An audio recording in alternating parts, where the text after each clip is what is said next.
Voilà, nous sommes toujours donc en direct du foyer du théâtre de la commune d'Aubervilliers. Autour de moi, Olivier Barbaran, poète, Bernard Vasseur, directeur de la maison Louis Aragon Elsa Triolet, et Patrick Peloux, médecin urgentiste. Nous allons entendre une fois de plus la voix de Jack Rallit. J'ai été tous les samedis chez Aragon et Elsa, dans leur appartement de la rue de Varennes. Ils habitaient dans un hôtel, l'appartement qui autrefois était réservé aux gens de maison.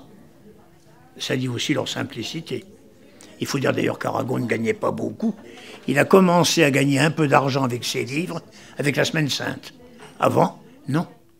Et là, il a aménagé l'appartement. Et ce qui était le plus étonnant dans cet appartement, c'est qu'il n'y avait pas un centimètre de mur qui ne fût recouvert de photos. C'était un véritable documentaire sur l'histoire du monde, l'histoire de France, l'histoire d'Elsa, et à travers tout ça, l'histoire d'Aragon. Et le visiter avec lui, je vous assure, la première fois qu'il me l'a fait visiter, on a mis 4 heures, parce qu'il commentait. Il commentait tout. Voilà, c'est très émouvant et voilà, il est malicieux quand il raconte ce souvenir de la visite de la maison d'Aragon et d'Elsa. Olivier Barbaran, vous êtes un des spécialistes de Louis Aragon.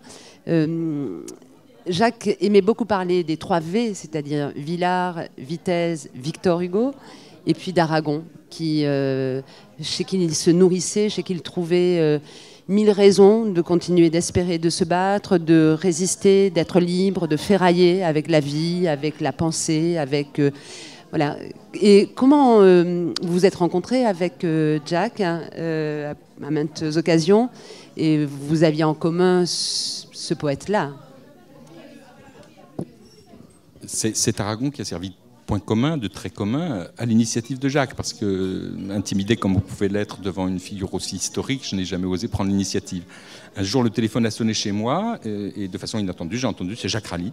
J'avais l'impression que l'histoire rentrait dans mon salon, et il a monté, et c'est à cette occasion, tardivement, trop tard par ma faute, qu'on s'est connus autour du montage de cette grande cérémonie, enfin cette grande étude d'Aragon que nous avons menée en commun avec Dominique Blanc, lui et moi, pour la maison Jean Villars à Avignon. Mais nous avons beaucoup parlé d'Aragon depuis cette initiative de rencontre. Ce qui me frappe, c'est à quel point chez lui, la connaissance de l'homme ne lui donnait pas, et jamais, parce que c'est l'immense modestie de Jacques, ne lui donnait jamais la préséance ou le sentiment qu'il savait. Dès qu'on se rencontrait pour déjeuner après ce moment qui est pour moi une très grande fierté, enfin je suis très fier d'un livre, les autres je ne sais pas, mais j'ai fait un livre qui est celui où il y a Jack Rallit qui parle d'Aragon, Olivier Barbaran qui parle d'Aragon, et c'est préfacé par Pierre Laurent. C'est un beau livre. Bon.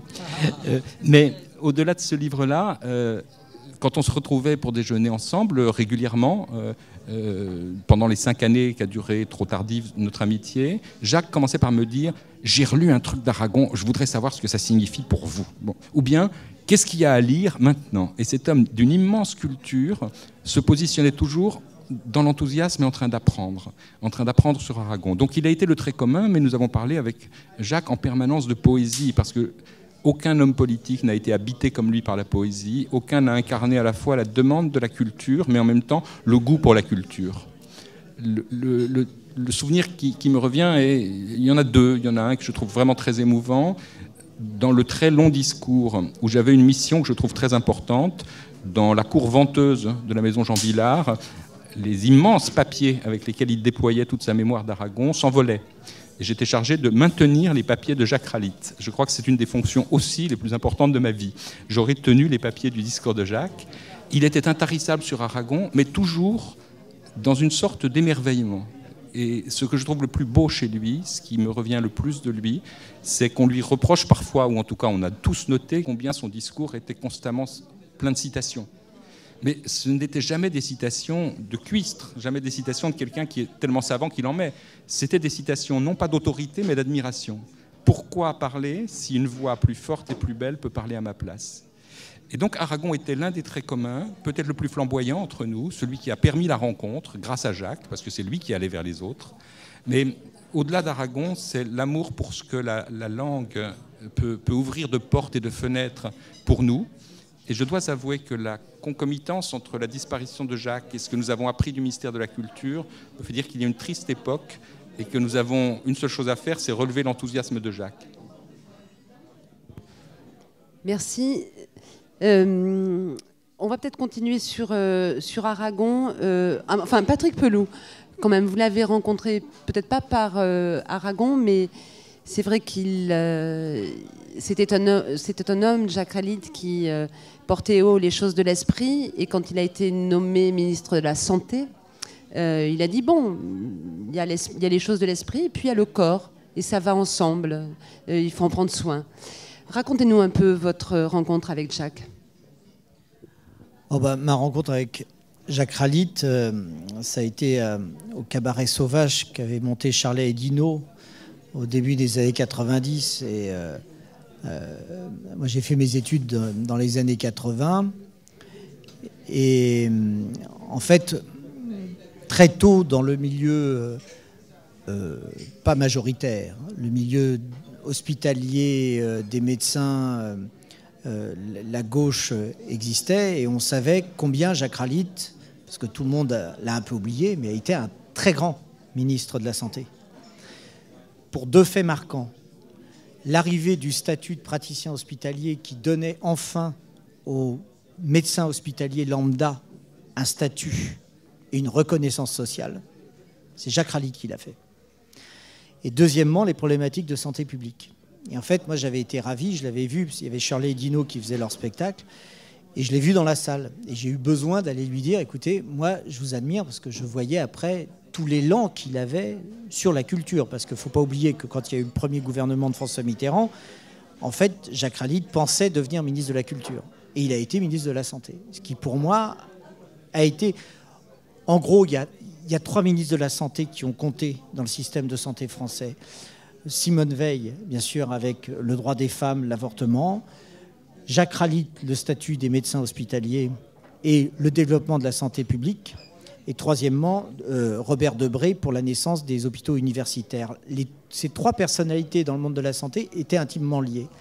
Et quand j'avais parlé avec Jacques, d'un coup, il y a évidemment, mais comme pour tous les témoignages que vous avez aujourd'hui, en fait, il y a une amitié qui est née. Et c'est lui qui m'a en fait appris non plus à être simple spectateur du théâtre, mais à comprendre le théâtre. C'est pour ça que après, quand j'ai participé et écrit dans Charlie Hebdo, je n'avais de cesse que d'essayer de faire passer des papiers sur le théâtre.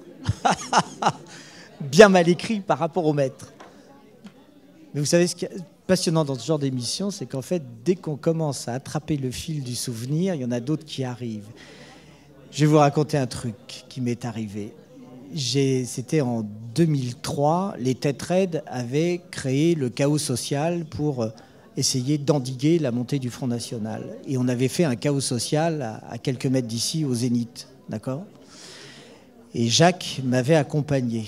Et le thème de ce rassemblement, c'était de dire qu'il ne fallait pas de logo politique. Et Jacques Ralite vient.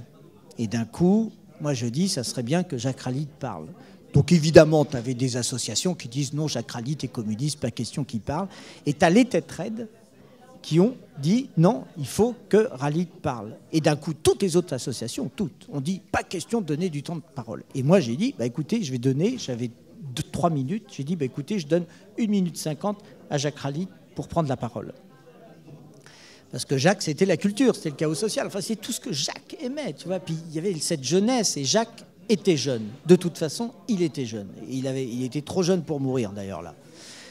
Et d'un coup, il monte sur scène. C'était la fin du concert, donc Zénith chaud bouillant après le passage de rock, etc. Jacques prend la parole, silence total dans le Zénith. Et au fur et à mesure qu'il parlait, applaudissements à tout rompre. Et il termine, et il me tend le micro. Et là, j'ai juste dit, écoutez, tout est dit, j'ai plus rien à dire. Tu ne pouvais pas parler après lui. Et deuxième souvenir après, il y avait un débat sur les psychanalystes, parce qu'il y avait eu un gros débat, on oublie, au début des années 2000, il y avait une remise en cause de la psychanalyse.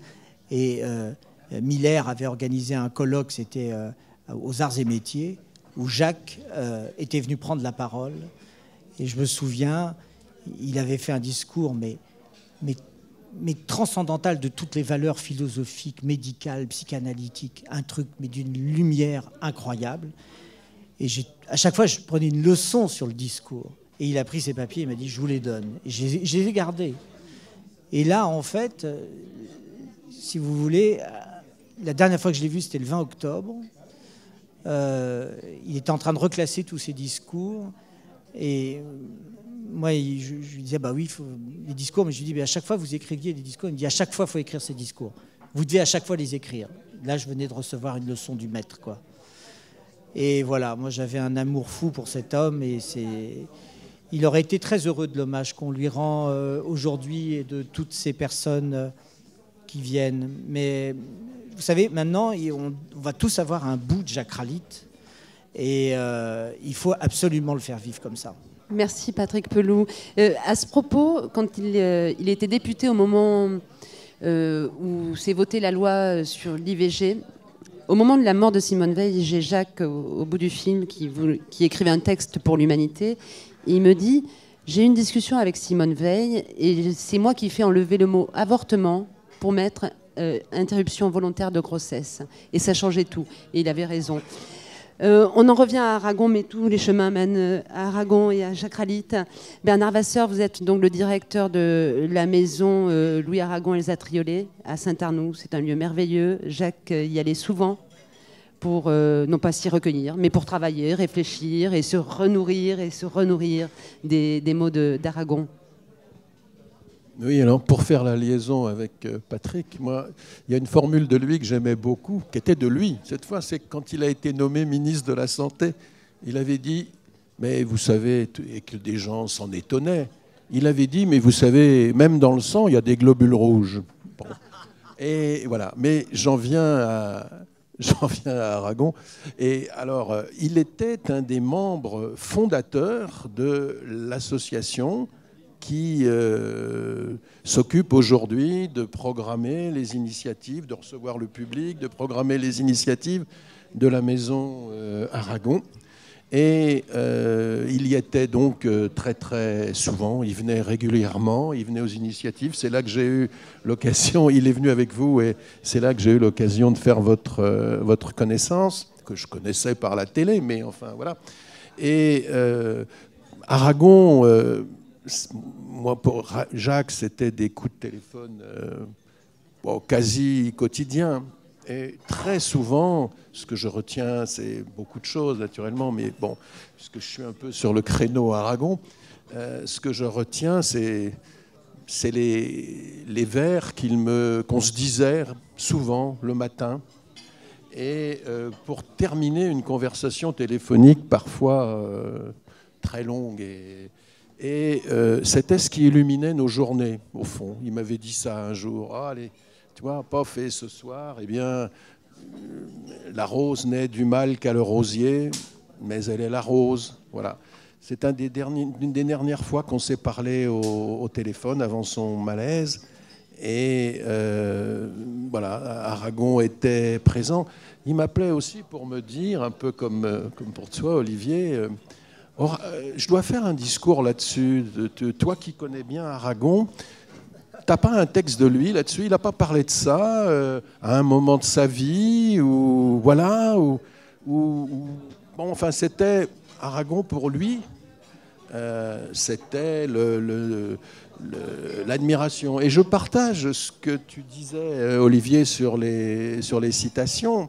C'est-à-dire que c'était pas du tout des citations visant à se mettre lui-même sur le podium, quoi, et sous les sunlights, en disant « Regardez tout ce que je peux citer, tout ce que j'ai lu ».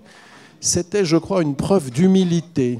Il disait « Si vous ne me croyez pas moi, en quelque sorte, croyez Aragon ou croyez ceux que je cite », mais c'était souvent Aragon. Alors, évidemment, il nous laisse aujourd'hui un vide abyssal. Mais je partage ce qui a été dit ce matin au Père Lachaise par Lucien Marest. Quand on voit ce qui est annoncé en termes de culture, évidemment, on se dit que Jacques va beaucoup nous manquer, mais que effectivement, il est toujours avec nous, dans nos têtes, dans nos cœurs, et on va en avoir bien besoin parce que ce qui s'annonce n'est pas du tout réjouissant. Voilà.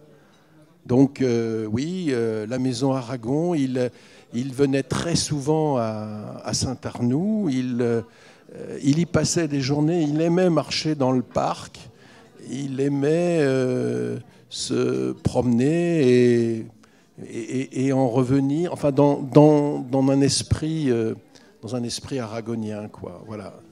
Il aimait beaucoup Elsa aussi, oui, mais enfin bon, on ne peut pas parler d'Aragon sans parler d'Elsa, surtout à Saint-Arnoux, qui est la maison où ils ont vécu tous les deux. Et oui, Mayakovsky, hein, on en parlait tout à l'heure. Il a participé auprès d'Elsa Triolet, dans les années 67, il a participé à la confection d'une exposition Mayakovsky. Mayakovsky, c'était l'amour de jeunesse d'Elsa, hein? Oui, non, mais d'Elsa avant, et puis elle a fait cette chose qu'il ne faut jamais faire. Elsa, elle a présenté à sa sœur, alors ça, il ne faut jamais faire ça, tu sais ça, Marie-Jo, donc bon. Et alors, voilà. Donc, Mayakovsky était en tout cas un personnage important dans le couple Aragon, évidemment, et on le voit dans les vers d'Aragon, dans les textes d'Elsa.